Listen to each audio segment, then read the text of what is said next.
Essa aula está ocorrendo no dia 6 de maio, para a turma de Engenharia de Produção, primeiro ano, e nós vamos falar hoje um pouco a respeito de QFD. Na realidade, o QFD é uma ferramenta, e é uma ferramenta bem interessante, e dentro dela nós temos condições de compreender o que é realmente o benchmark. Então, você já ouviu falar diversas vezes a respeito de benchmark. Benchmark é um termo muito elegante em inglês, que na verdade significa você fazer uma comparação. Então, você quer, por exemplo, fazer um trabalho de melhoria, mas você precisa de parâmetros. Ah, eu vou melhorar, mas qual o parâmetro de melhoria? Eu vou melhorar assim à toa? Às vezes, o seu parâmetro é a situação anterior. O ser humano, ele tem essa coisa de querer melhorar, né? Sempre ele quer melhorar. Então, tem muita gente que fala assim, né? Que eu esteja hoje melhor do que eu estive ontem e que eu esteja amanhã melhor do que eu esteja hoje. Esse é o espírito, entendeu? Essa é a questão. Você, o ser humano, eu, seja quem for, nós queremos melhorar. E dentro dos empreendimentos humanos, nós temos também que melhorar. Então não é à toa que o PDCA ele é um ciclo, ele vai girando e vai melhorando a cada etapa que você gira aquelas palavras que você aprendeu nas aulas passadas, planejar, fazer, checar e ação corretiva. Então, você gira o ciclo PDCA na intenção de melhorar a sua condição anterior para uma determinada situação, problema, digamos assim. Muito bem. O que ocorre na prática? Então, você se pergunta, se eu vou fazer uma melhoria, qual é o parâmetro disso? Por onde eu melhoro? Por isso que, se eu quero melhorar, eu vejo a minha situação atual. Quero melhorar, quero sair da situação atual e alcançar uma situação melhor, seja ela qual for. Seja uma situação melhor pensando em termos de conhecimento, ou uma situação melhor pensando em termos financeiros. Quase sempre o financeiro é o que manda em todo e qualquer lugar que você vai, em qualquer situação, para qualquer pessoa. E quando você vai fazer uma melhoria, é exatamente o que você pensa. Qual o parâmetro? Que direção que eu vou? Essa é a deixa da questão. E também tem um detalhe adicional. Vocês que trabalham em indústrias devem ter conhecimento de que existem muitas missões que são direcionadas àquela meta da qualidade. Então, o cara tem um programa, a empresa tem um programa ISO 9000. Então, eles escrevem lá a missão da empresa, coloca lá qual é. E, normalmente, nessas missões, a pessoa escreve assim, melhoria e satisfação do cliente. Sempre termina assim, satisfação do cliente. Mas você já parou para se perguntar o que é realmente a satisfação do cliente? Já parou para perguntar isso? Vai, agora é a vez de vocês. Fala aí para nós um pouco, para mim não ficar falando o tempo todo que nem eu tenho feito das outras vezes. Você já parou para pensar nisso? O que é realmente a satisfação do cliente? Alguém se habilita? Pode falar aí. Nós vamos tentar dessa vez fazer a edição. Pagar bem barato. Pagar barato é uma das coisas, né? Uma das coisas que a gente às vezes deseja e obtém satisfação, né? A menos que você sabe que o barato muitas vezes sai caro, né? Entendeu? Então, mas a sua resposta está perfeita. É isso mesmo. Às vezes é pagar barato. Às vezes não tem. Produto de qualidade. Pode falar, Bruna. Produto de qualidade. Isso. E o que é um produto de qualidade? Normalmente, quando a gente compra um produto, a gente espera que ele atinja as nossas expectativas. Funcione bem, se é um fogão que a chama esteja certa, o forno, acenda os botões, entendeu? Não venha com nenhum problema. Perfeito, perfeito. Então, quer dizer, você quer a funcionalidade perfeita, os parâmetros que eles usaram lá, que às vezes a gente não é nem obrigado a conhecer, tem que estar funcionando, que nem a altura de chama. Eu não sei o que é a altura de chama, não sei se é baixo ou se é alto, mas eu espero que quando Professor, a chama não bata lá no teto, né, meu? Certo? Queimar meu cabelo, Pelo menos, né? queimar minha barba, né, meu? professor, Pode falar. Quem que está falando? eu acho que é saber entender, né, o que o cliente quer. É traduzir, porque não só aplicar as questões de qualidade, mas que é as normas, né? Mas também entender o que o cliente quer, porque daí a gente não vai gerar reclamação, a gente vai estar satisfazendo o gosto dele e vai estar cumprindo o objetivo que é ele comprar um produto que ele está satisfeito. Então a gente precisa primeiro entender o que ele quer. E aqui, essa resposta sua também é muito boa e você foi diretamente na questão objetivo nossa, né?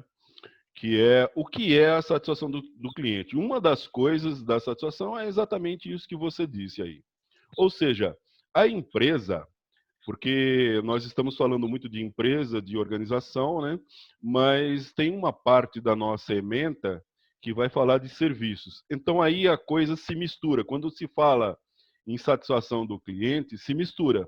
O que a empresa tem que produzir, ela tem especificações. Então você tem um produto com especificações. Às vezes qualidade é definido como atendimento às especificações. E por outro lado, o que eu quero dizer é que toda essa questão se mistura com o cliente. Por quê? Porque por um lado, você tem que dar um bom produto. Por outro lado, você quer vender sempre para aquele cliente, né? É o desejo da empresa. Se o cliente comprou de mim, ela deveria, né? Algumas não pensam nisso, mas ela deveria pensar, ele vai comprar sempre. E se você partir, vamos supor que você está aí fazendo um adendo ao nosso curso, nós estamos sempre falando de coisas que são para nosso crescimento pessoal, pelo menos eu imagino e espero que seja assim.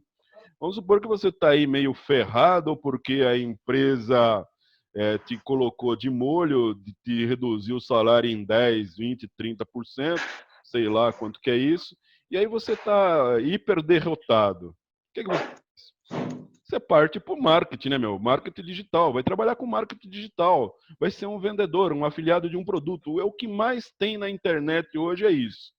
E qual é o pensamento das pessoas? Olha, eu comecei no marketing, sou um vendedor, eu quero vender um produto e quero que meu cliente compre. Então eu quero obter a satisfação dele. E eu quero que ele compre sempre. Compre sempre. Então existem as técnicas de marketing, as técnicas de vendas. Eu vou estudar tudo isso, vou ser um afiliado de um determinado produto campeão aí da Hotmart, daí do Mai, Udemy, melhor dizendo, da Eduz, da Monetize, seja lá de quem for com quem eu me associe, e aquele cliente que compra de mim, ele está muito mais propenso a comprar de novo, se ele obtiver satisfação. Então, a Suelen respondeu muito bem a questão, mas existem coisas que a gente pode adicionar. Por exemplo, você pode dizer que satisfação do cliente também é quando esse cliente percebe mais valor do que aquilo que você está entregando. Então, você está entregando um determinado serviço ou um determinado produto, o cara olha para aquele produto e fala assim, poxa, o cara está me entregando muito mais do que ele está cobrando aqui. Ele está me cobrando 10, mas está me entregando um produto que vale 100. Então, quer dizer, a percepção de valor pelo cliente também é qualidade. Para o cliente, o custo-benefício às vezes é mais importante do que o preço. Porque você não se incomoda de pagar, sei lá, você está sem sede, você não tem sede, você está sem nenhum desejo de tomar água. Se o cara te cobrar R$ 2 numa lata ou num copo de água, você vai estressar. Você fala, não, não quero água. Tal. Agora, se você passou o dia inteiro sem beber água, num calor danado, e aí você entra num determinado local ao meio-dia, o cara te cobra 10 pau, você vai pensar 10 vezes, mas você compra. Você compra porque aquilo lá para você tem um valor gigantesco. Você está com sede, entendeu?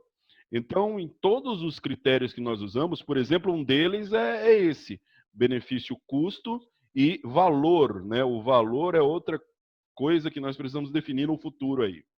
Mas voltando à questão primária, da nossa pergunta, deixa eu só ligar aqui o bate-papo para mim ver o que vocês estão falando ali ao mesmo tempo que a gente vai interagindo. Teve muita gente que falou boa noite a todos aí. Boa noite, professor. Boa noite. Deixa eu ver se nós estamos gravando. Estamos gravando. Satisfação do cliente, o Jonathan respondeu ali também, é ter um produto de qualidade, um atendimento bom, um suporte prestativo também, caso ocorra algum imprevisto. O Jonathan, ele já fez uma abordagem muito interessante, que seria o pós-venda, né? Muita gente pensa que quando você vende o produto, acabou ali, vendi, acabou, não interessa. O cara comprou, não interessa, não tem mais nada a ver comigo. Se ele tiver algum tipo de problema, não. Então, muitas vezes, esses comércios aí, essas empresas de massa, elas têm esse raciocínio. Você não consegue acessar e às vezes é muito difícil. Às vezes você liga para, sei lá, uma dessas empresas de massa aí, a própria NET, vai, que é de parte do computador aqui do, de fazer o sinal de Wi-Fi aí para você, né? O modem aqui.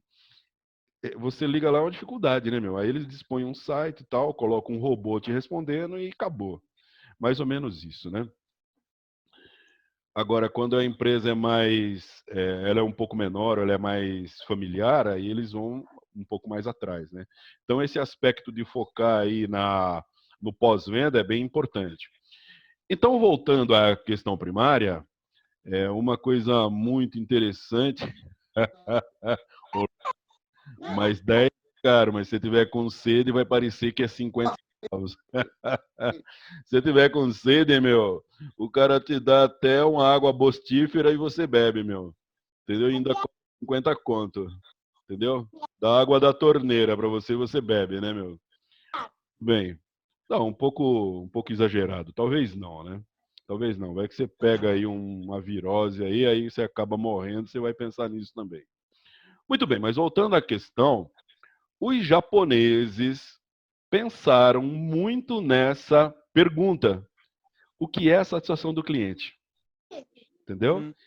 Eles pensaram muito nessa questão. O que é satisfação? Porque todo mundo falava assim, nós precisamos a satisfação do cliente. Todo mundo fala, a satisfação do cliente. Você pega a ISO no Brasil, quando coloca lá o lema lá da ISO, o tema lá, aquela frase, nossa empresa, ela está organizada de tal maneira a atingir a satisfação do cliente.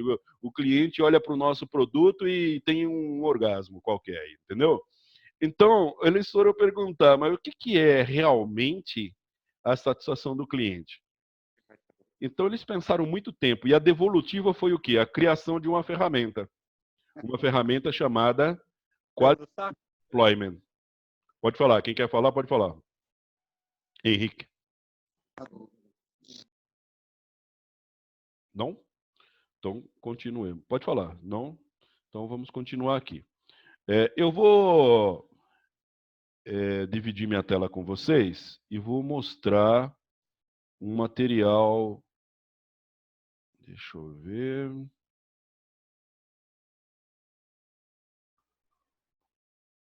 Não posso minimizar enquanto eu estiver...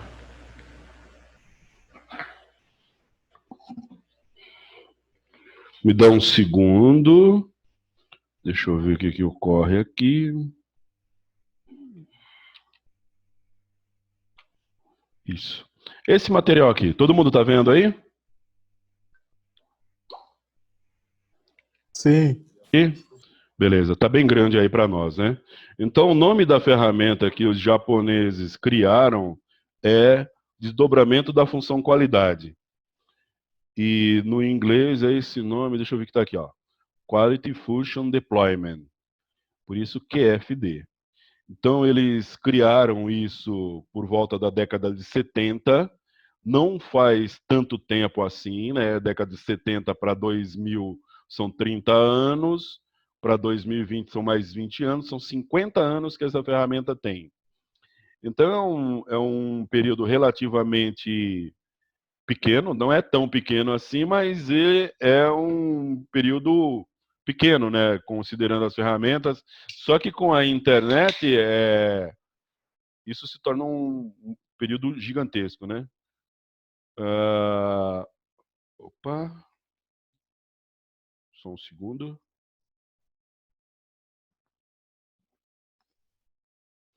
O que acontece na prática? Então, essa ferramenta, eu diria que ela é até relativamente nova. Bom, foi criada nos estaleiros da Mitsubishi. O local onde fica Mitsubishi é essa cidade aí, chamada Kobe, e começou a ser propagado no Ocidente, aqui para nós, na década de 80. Então, o professor Akal, ele criou essa ferramenta e isso começou a ser divulgado aqui no Ocidente na década de 80.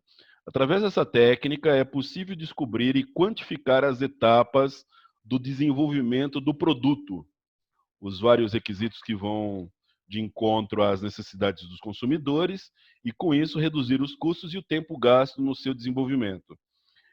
O QFD possui uma relação direta com a voz do cliente, ou seja, identifica o que o cliente quer e como você vai, como é que a organização vai realizar esse desejo, né?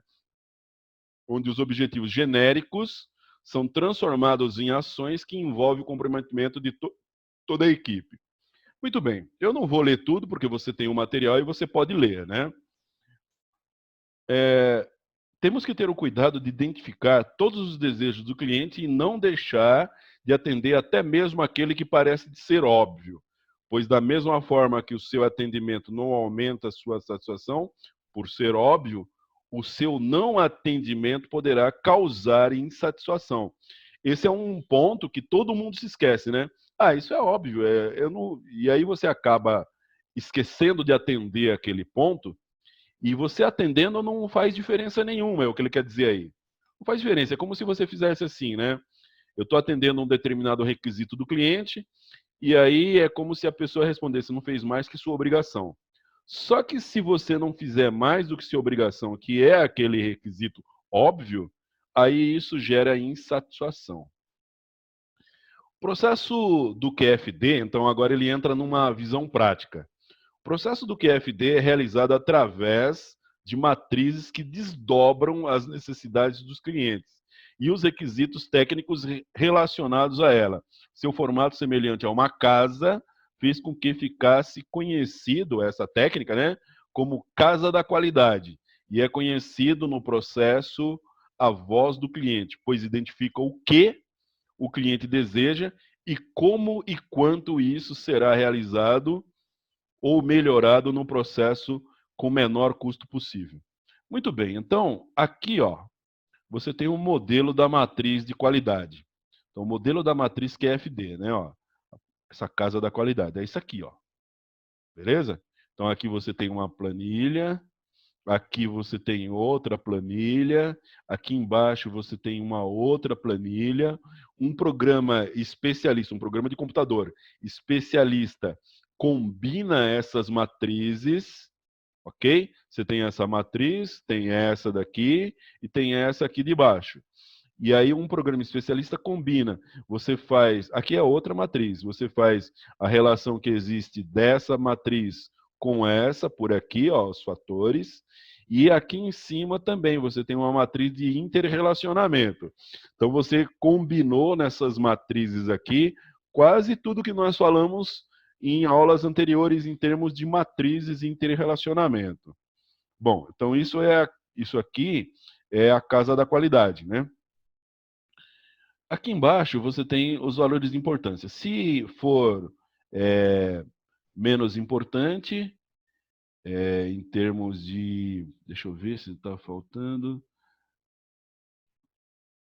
1 é menos importante, 5 é mais importante. Satisfação do cliente. Ele inverteu aqui, tá vendo? Ó? 1 é muito satisfeito e 5 muito insatisfeito. E a força da relação, que é esse pedaço aqui em cima, ó, a inter-relação, e tem aqui também, tá? Então, 0 é nenhuma relação, 1 é fraca, 3 é moderada, 5 é forte, e se tiver em branco é uma relação desconhecida. Isso aqui só explicando um pouquinho como funciona a casa da qualidade. Bom, aí você tem isso aqui, ó. Lembra disso, ó, essa matriz aqui e essa matriz de cima. Elas vão se relacionar através de o que ele chamou de fatores aqui, ó, através desses quadradinhos aqui, dessas células. Então a gente vem aqui, ó.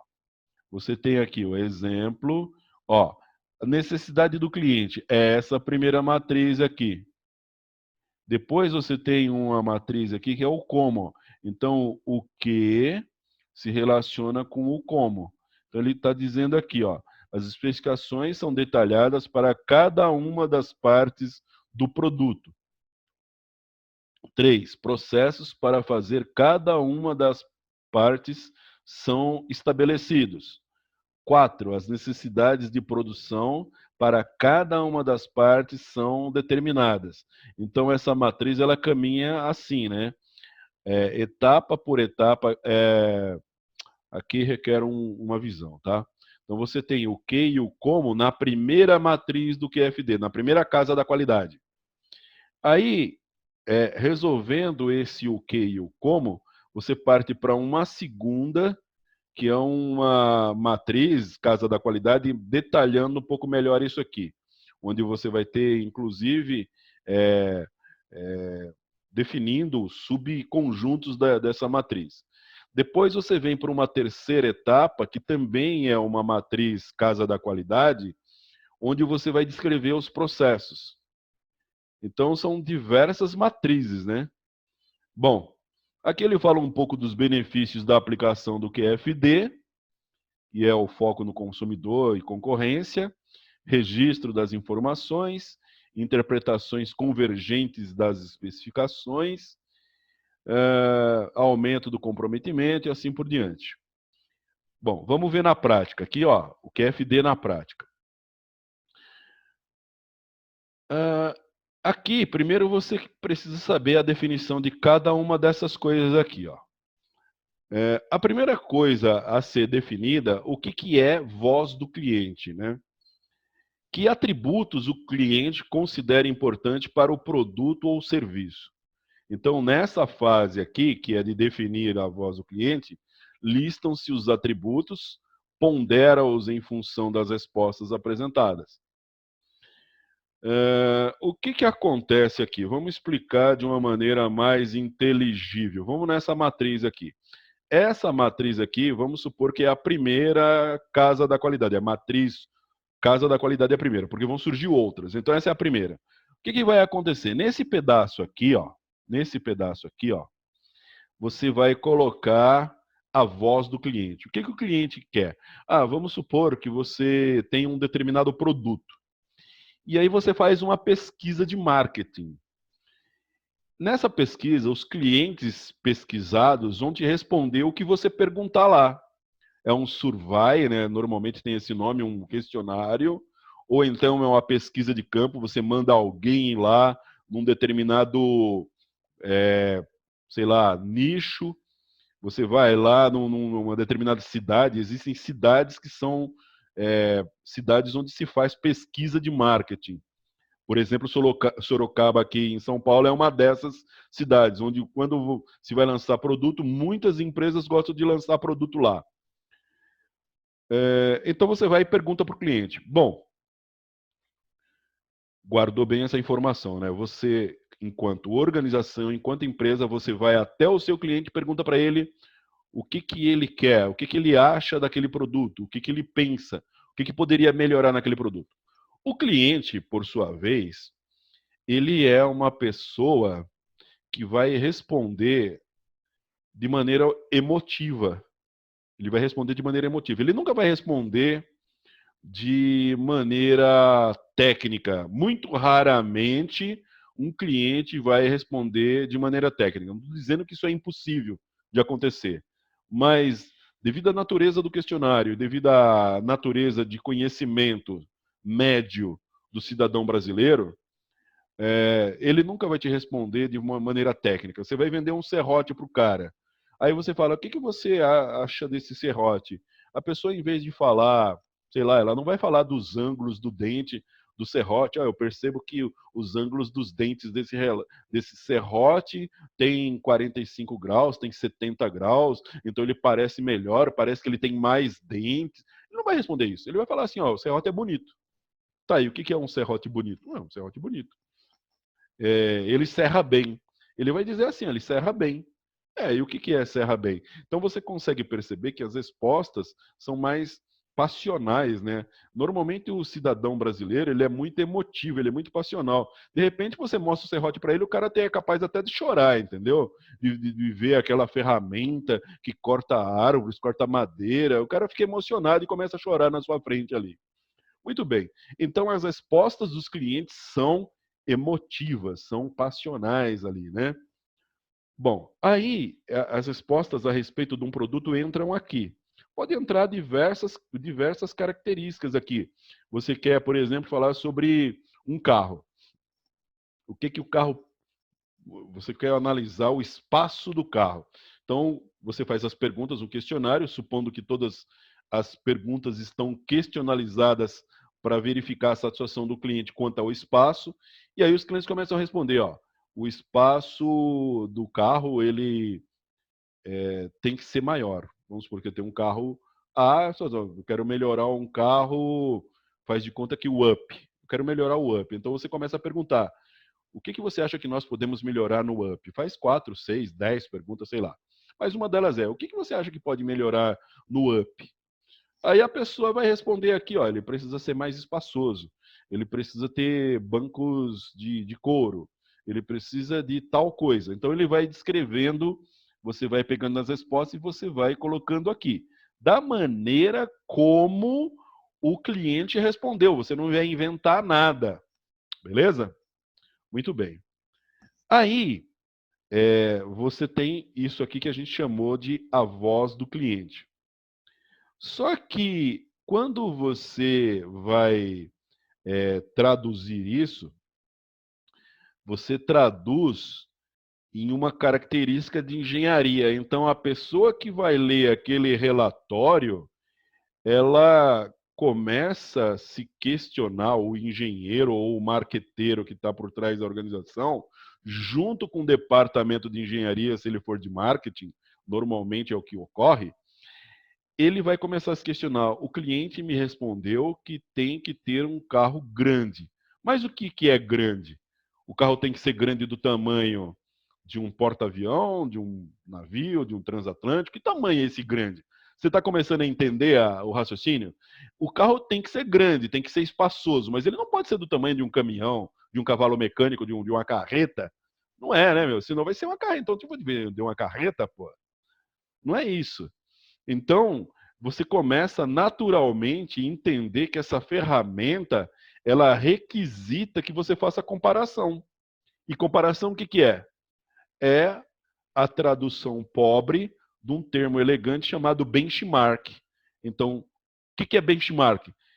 Grosseiramente falando, ele é uma comparação. Então, quando o cliente fala para você, eu quero um carro espaçoso, um carro grande, você compara o seu carro, faz de conta que começamos o nosso exemplo com um up, Você compara ele, bom, mas qual que é um carro? Não, o nosso carro Up, ele não é uma SUV.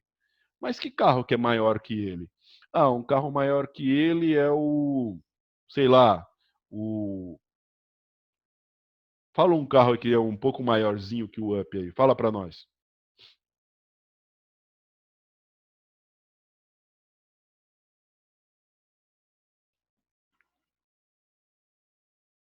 Estão ouvindo aí, turma? Caíram? Deixa eu ver aqui. Às vezes eu estou falando e o pessoal caiu aqui. O Gol é maior, não é? Vai, faz de conta que é o Gol. Então, só para a gente ter uma ideia, faz de conta que o Up, ele cabe 4 pessoas, ou 5. Cabe 5 pessoas. E faz de conta que o Gol cabe 6.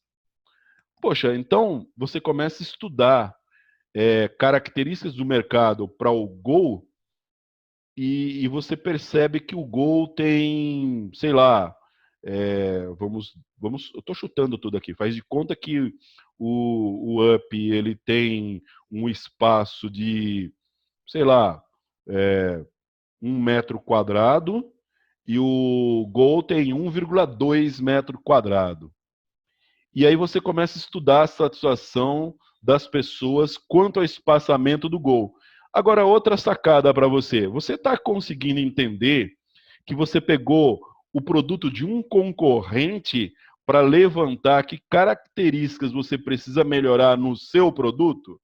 Você pegou o produto de um concorrente que é bem pontuado no mercado, ou seja, o Gol, bem conhecido, da Volkswagen também. Fica fácil de fazer essa comparação porque é da mesma empresa. Mas poderia ser de uma empresa concorrente. Por exemplo, você pegar aí o novo, aquele da GM lá, que é um pouco grande. Então você podia pegar um carro da concorrente.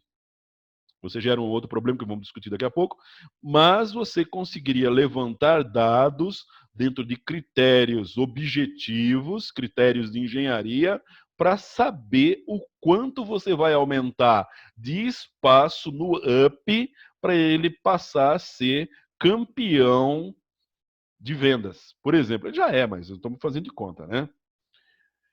Só que você vai fazer isso não só com uma característica, você vai fazer com 5, 6 características, ok? Você vai pegar 5, 6 características, vai levantar essas características pela voz do cliente, você sabe que o cliente é emotivo, e aí você coloca essas características de uma forma que essa característica, o carro tem que ser grande, aqui você define espaço interno.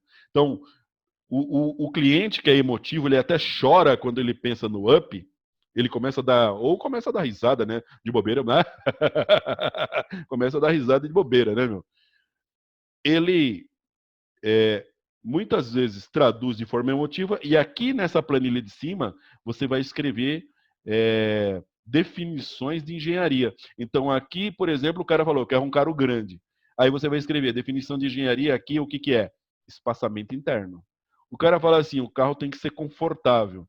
Aí você vai traduzir junto com a sua equipe de engenharia, vai dizer assim, ó, bancos confortáveis. Você pode chegar até em especificações de amortecedor aqui, por exemplo, o amortecimento do carro tem que ser melhor, tem que ser a ar, tem que ser, sei lá. Você começa a traduzir aquela emotividade em algo objetivo, que seriam características de engenharia. Entendeu isso aí, turma? Conseguiu entender? Hã? Agora é a vez de vocês, enquanto eu dou mais um bico aqui na minha cerveja.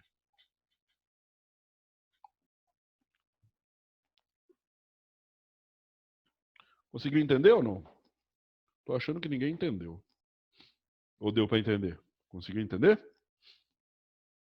Não é uma coisa do outro mundo, não é uma coisa tão simples. Precisa fazer pelo menos um para entender como é que funciona. Muito bem. E aí, olha só, quando você está preenchendo essa planilha aqui, então entrou o que o cliente quer.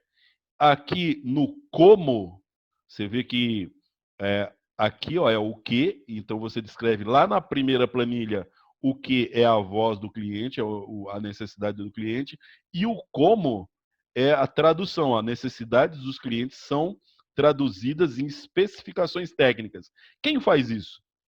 Ou é um cara de marketing que conhece engenharia, tem uma penetração muito grande nos conhecimentos de engenharia, ou é o staff da empresa, que é a própria engenharia, o corpo técnico, os técnicos, os tecnólogos, seja lá quem for. Então, eles vão traduzir o que em como. Beleza? Então, ó, o cara coloca aqui uma qualidade emotiva que veio do cliente, ele não inventa, ele não muda, ele só vai mudar isso aqui em cima. Então, por exemplo, o grande se torna uma necessidade de espaço interno na visão da engenharia. Um carro confortável se torna, por exemplo, o carro tem que ser mais confortável.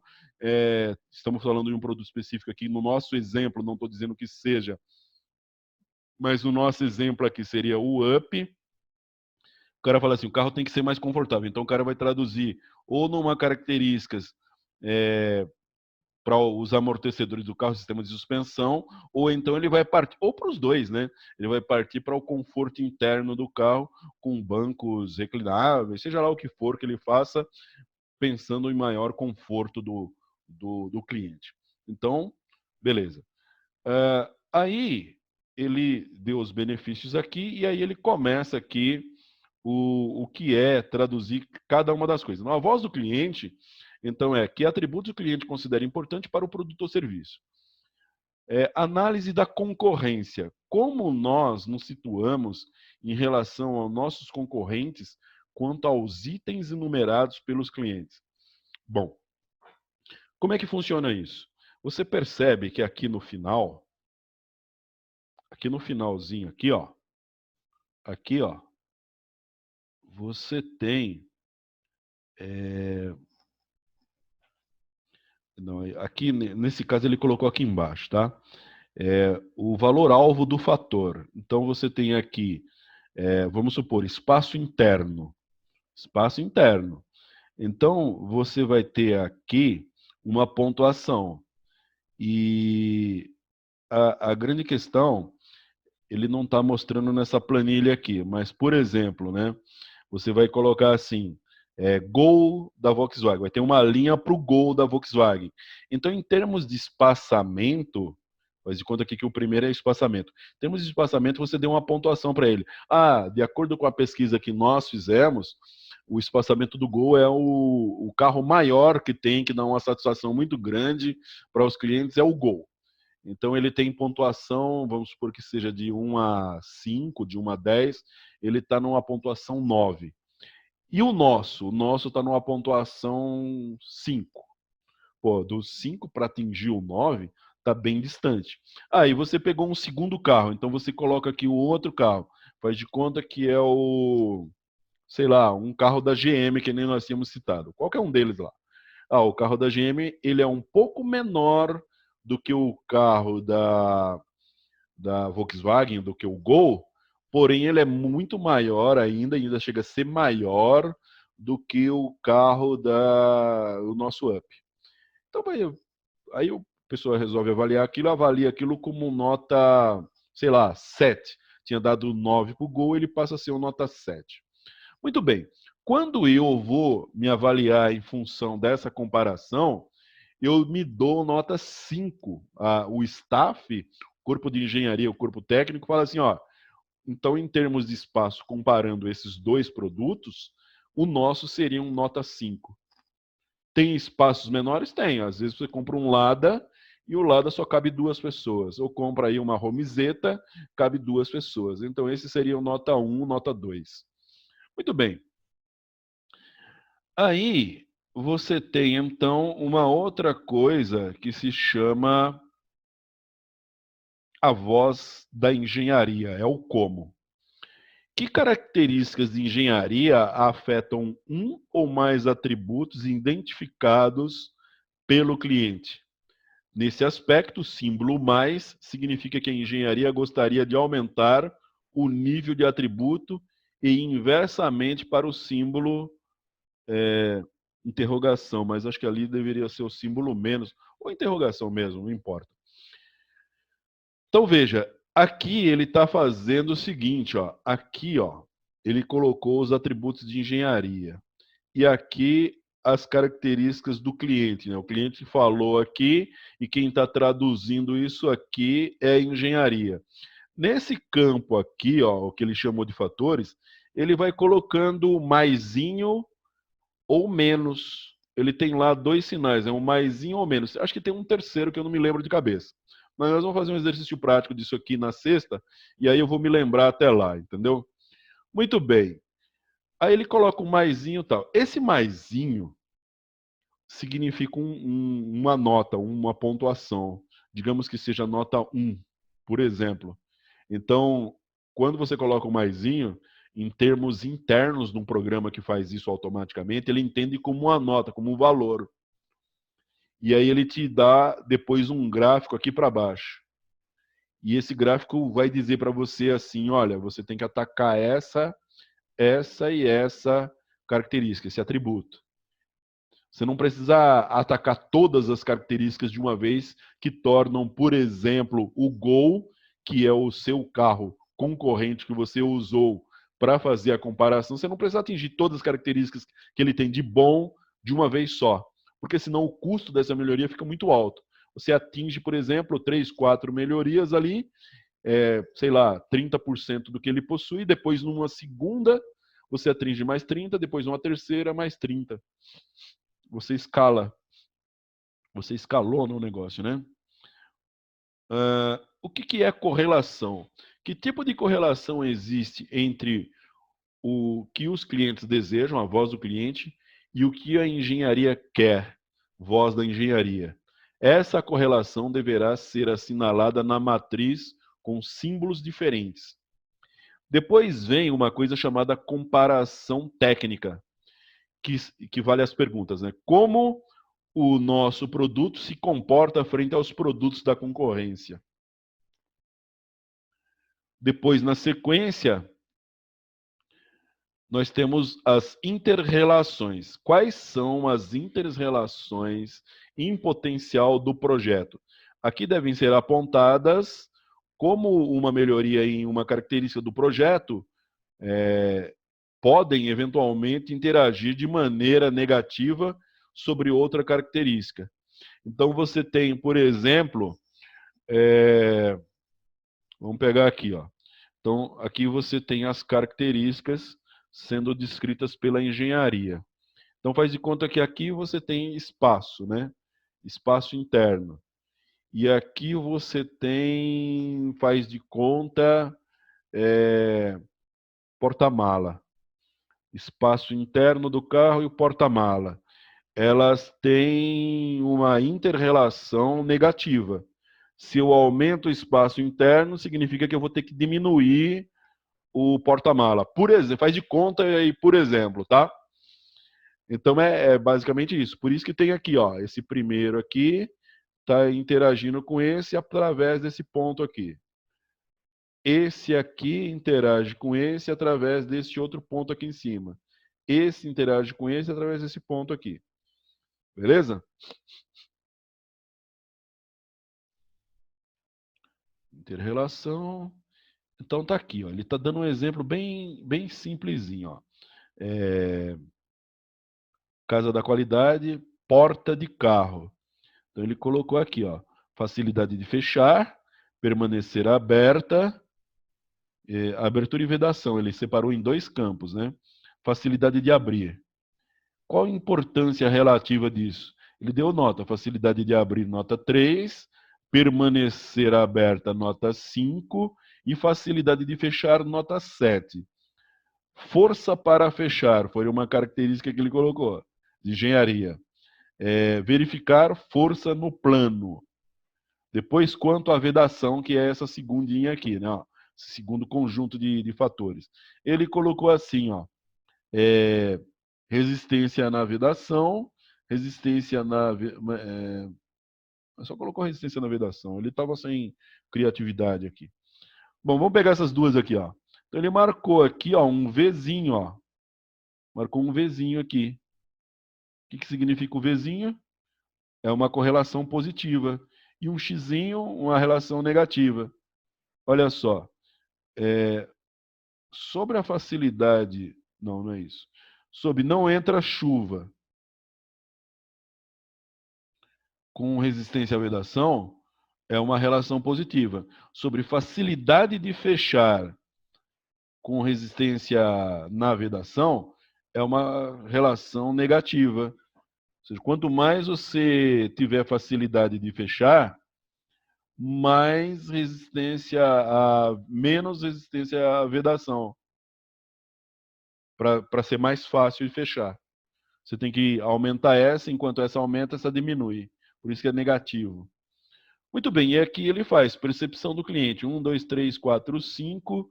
Possivelmente aqui, ó, ele está dizendo, ó, o N é o nosso carro, o A é o carro A, o B é o carro B e o C é o carro C. Olha só, A, B e C, ó o nosso carro. Nosso carro, aqui, enquanto essa característica, facilidade de fechar, nosso carro tem nota 1, enquanto que o carro A tem nota 2, o carro B tem nota 3 e o carro C tem nota 5. Beleza? Então, eu estou comparando o nosso carro, nesse critério, com outros 3 carros concorrentes aí. Beleza, turma? Tranquilinho ou não? Tá entendendo isso aí ou não? Bom, vamos em frente. Tranquilo. É? Tranquilo. Tranquilo? Vamos em frente. Então, ele está dando um exemplo de uma casa da qualidade para uma porta de carro. Agora, tem um passo a passo aqui para a construção da qualidade QFD, e ele dá um exemplo de um cafezinho. Então, requisitos do cliente são as expectativas, as necessidades, o grau de importância de cada requisito, explicitados ou explicados pelo cliente e obtidos através de pesquisa.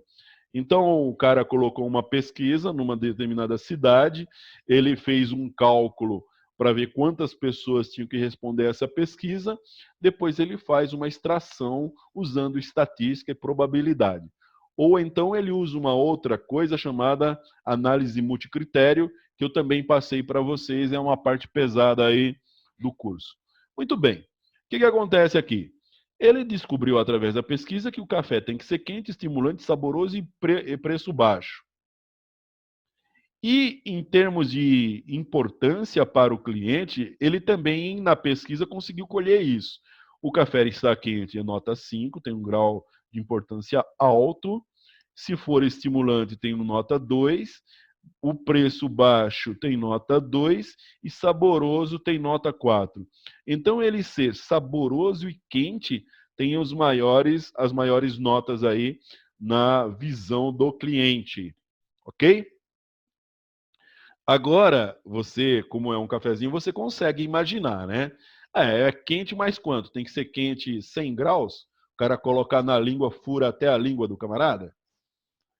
Os graus de importância dos requisitos dos clientes também são obtidos através de pesquisa com o cliente, que refletem a hierarquização de sua opinião em uma escala de 1 a 5. Menor é 1 e maior é 5. Bom, requisitos do projeto. Olha só. A segunda matriz, então, essa matriz na vertical aqui, são as ações ou propriedades que agregam valor ao produto, sendo definidas pelos técnicos da organização que servem o cafezinho. Faz de conta, não sei se você já teve oportunidade, né? Eu tive poucas oportunidades porque eu, na verdade, não gosto de determinados procedimentos. Por exemplo, eu raramente vou na Starbucks. Por exemplo, né? Primeiro que não tem aqui perto, né? E segundo, quando eu estou lá na Paulista, em São Paulo, eu geralmente tomo um café em qualquer lugar e não escolho, eu prefiro Starbucks. Não. Então, eles devem fazer pesquisa desse tipo direto. E os requisitos do projeto são temperatura do cafezinho. Então, você vai, através de uma pesquisa depois de comparação, tentar descobrir qual é a temperatura ideal para que o seu café ele tenha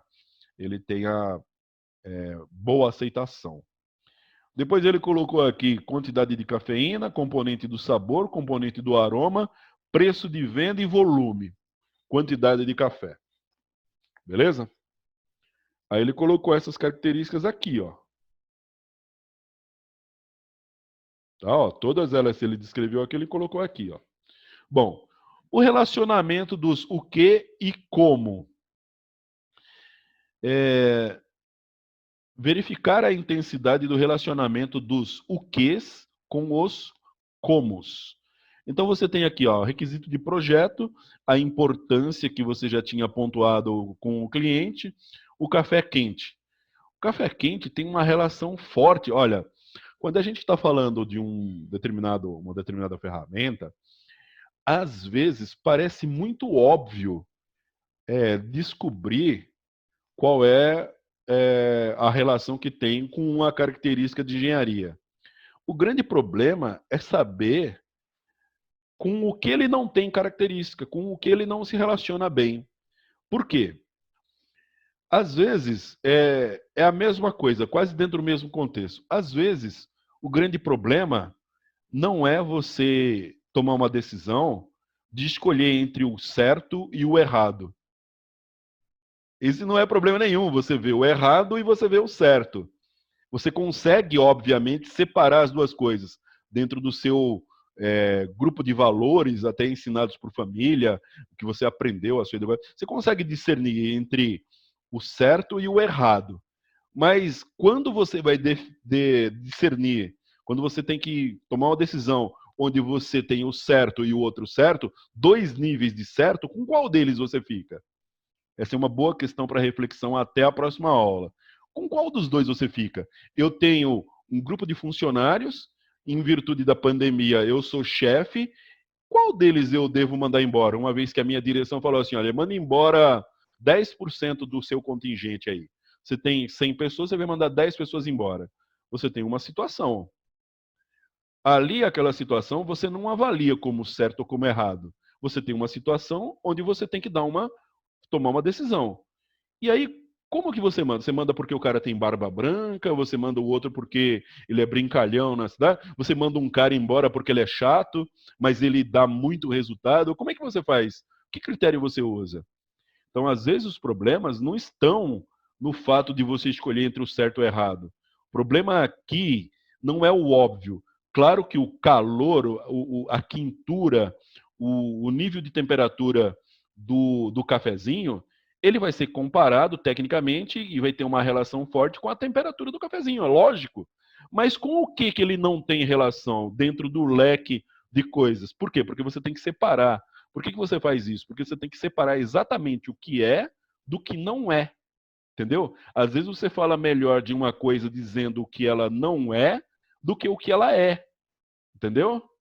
Essa é a grande questão. Então, voltando. O calor ou a quintura do café, o quente que o cliente te disse, tem relação com a temperatura do café. Uma relação forte. E tem uma relação média com a cafeína.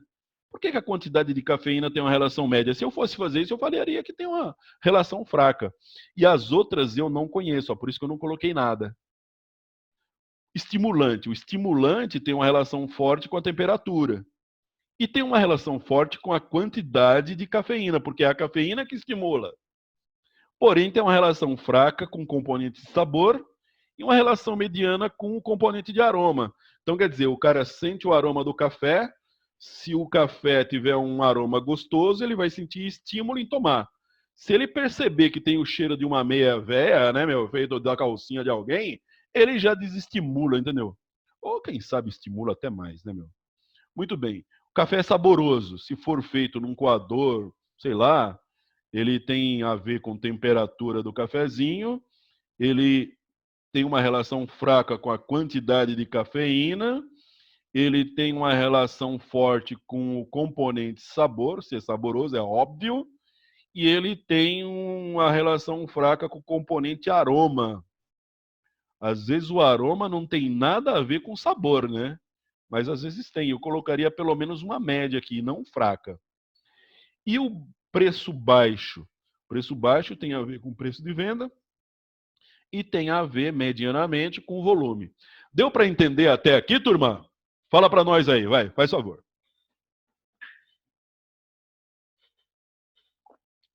Às vezes já estou dando aula até 9 horas aqui. Tá, falta 10 minutos. 8h20.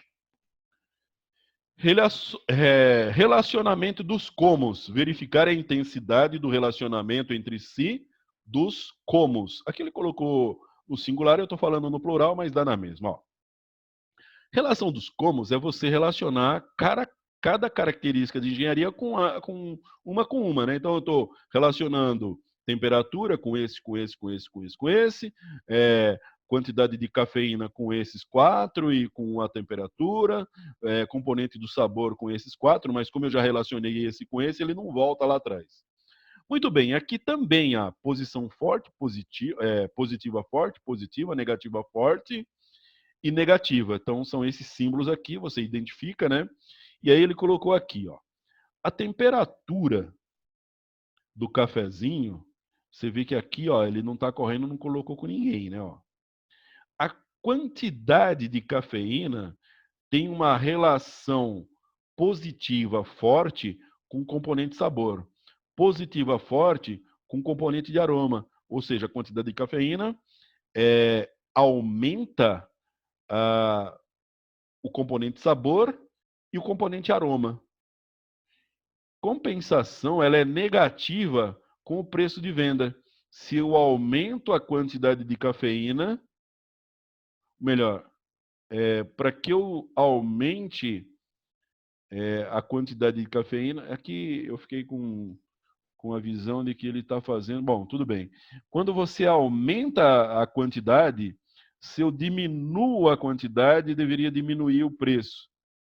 Mas ele está dizendo que a relação é negativa forte. Tudo bem. Aqui, ó, componente de sabor. Tem uma relação positiva com aroma e tem uma relação negativa forte com o preço de venda. Eu acho que ele está querendo dizer assim, né? Porque a negativa forte funcionaria assim. Se eu aumento uma coisa de um lado, a outra coisa do outro lado diminui. Afeta negativamente. Eu aumento o sabor e o preço diminui. Não, não é assim que acontece. Na verdade, eu aumento o sabor do café e pode ser, ou não tem relação nenhuma, né? Mas pode ser que aumente o preço, porque eu estou colocando componentes que dão mais sabor ou mais aroma, sei lá. Bom, e aqui, componente do aroma, ele está dizendo que tem a negativa forte com o preço de venda. Se eu aumento o aroma, diminui o preço. Se eu diminuo o aroma, aumenta o preço. Não tem. Eu não vejo dessa forma, mas tudo bem. Mas deu para entender o que significa isso, né? Entendeu? Bom, e aí tem um quinto e um sexto componente, tá? O quinto componente é o que ele chamou de benchmarking externo. Verificar o desempenho dos concorrentes na visão dos clientes. Então, o benchmark externo está aqui, ó. O R1 com o R2. São os concorrentes externos. Então, em termos de quente, o meu concorrente 1, nota 3. O meu concorrente 2, nota 5. Em termos de estimulante, o concorrente externo, nota 1. E o segundinho, nota 3. Depois, se for saboroso, nota 3, nota 3. E preço baixo, o preço do concorrente 1 é 5. Nota 5. Significa que o preço dele é bom. O preço dele é o melhor, porque as pessoas estão satisfeitas, né? E o concorrente 2, o preço dele é maior do que possivelmente até do que o meu. Muito bem.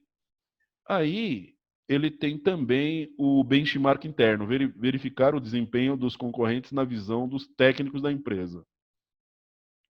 Bom, então é aqui, ó, benchmark interno. Então você vai pegar a temperatura, tal, né?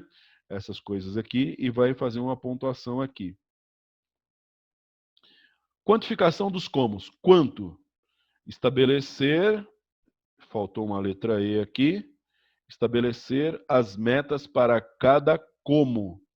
Muito bem. Aí, quando você chega nesse ponto, você vai dizer que você tem uma meta em função do benchmark interno, todas as comparações que você fez, você fala assim, olha, a quantidade de cafeína nós vamos ter que aumentar ou diminuir em tanto por cento. Os componentes de sabor nós temos que aumentar ou diminuir tanto por cento. os componentes de aroma, tanto por cento. O preço de venda vai ser X. E o volume de café ideal vai ser esse aqui. Então, você analisa, né, tudo isso aqui para poder definir quais são essas quantidades. Aqui, ele jogou que a temperatura vai ser uma temperatura X graus centígrados. Ou seja, o café não pode nem estar muito quente, nem estar muito frio. Lembrando que o concorrente 2, ele tem nota 5. E a importância, quando você foi lá na primeira planilha,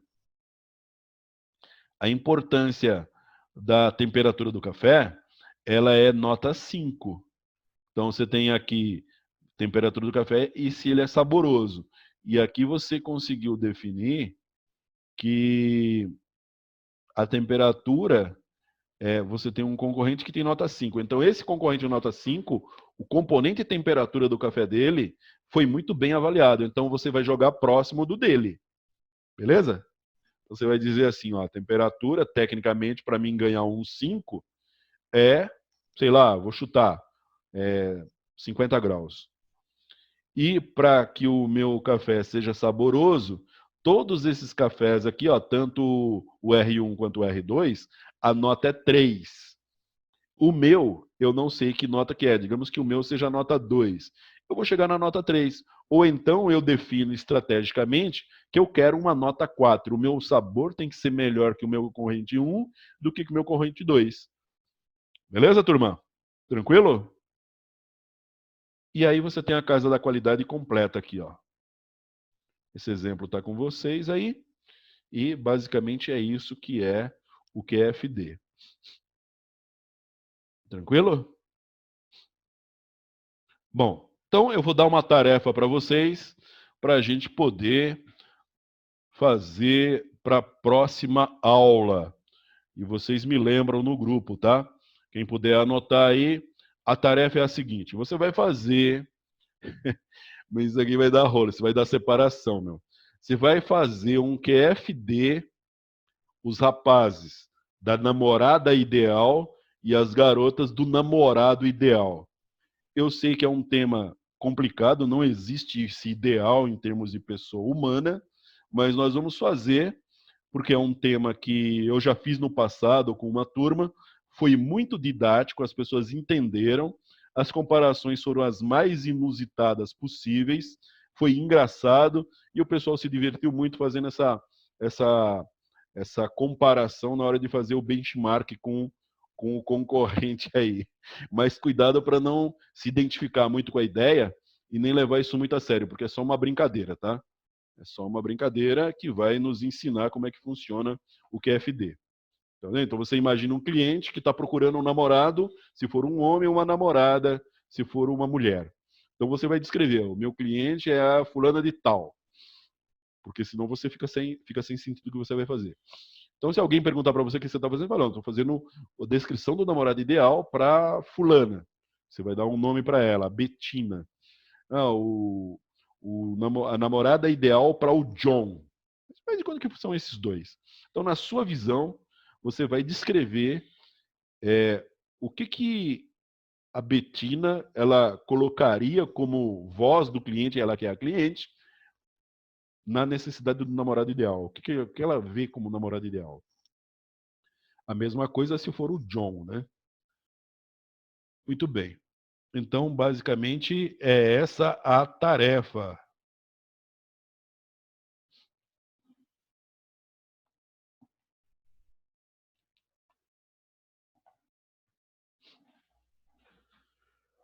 Beleza, turma?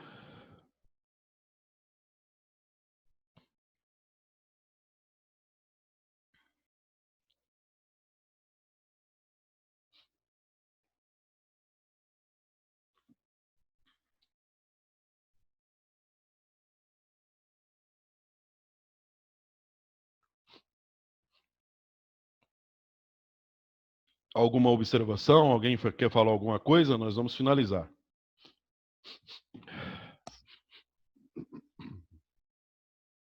É para entregar na aula da sexta ou na próxima quarta, professor? Na aula da sexta. Ok. Uma coisa é jogo rápido para você entender. Então, eu estou solicitando que você faça, mas não é assim uma sangria, entendeu? Uma coisa, entendeu? É uma coisa para você fazer para a gente se antecipar na aula de sexta-feira. Nós vamos repetir por que a gente vai fazer na prática na sexta. Para sedimentar o conhecimento e principalmente porque tem muito mais alunos na sexta, né? Então a gente vai fazer esse exercício aí. Isso aí está nos preparando para entender como é que funciona tanto a organização quanto uma organização de serviços. E também está nos preparando mais ainda para entender como montar um produto de sucesso aí no futuro. Beleza? Tranquilo? Beleza, obrigado. Beleza, então eu agradeço a presença de todos. Nós temos aqui, deixa eu ver, 3, 4, 12, 11, 12 comigo. Não sei se tem mais alguém em outro ponto aí, que às vezes a pessoa está assistindo e eu não consigo enxergar aqui. Mas nós tivemos uma audiência boa. Eu agradeço a todos por estarem aqui na aula e a gente se vê numa próxima. Boa noite a todos aí.